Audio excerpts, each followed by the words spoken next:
Can you see locked Facebook profile post? Hi everyone, welcome to the channel.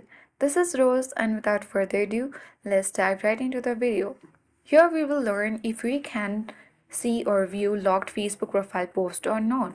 So let's open Facebook and sign into the account. Tap search icon at top right and search for a user. And after that, they will appear on your search page where you can easily tap on a particular locked Facebook profile. When you open it, you will only see black screen, so we will not be able to record this. So unfortunately, Facebook doesn't allow us to view locked Facebook profile post. You must be friends of them to view their Facebook profile post. So you need to simply respect the privacy and connect safely on Facebook. So Facebook profile are locked to protect users' privacy, and circumventing this feature is against Facebook rules and may be illegal in some jurisdiction. So simply you can send a friend request, and when they accept your request, you can easily view their Facebook profile post.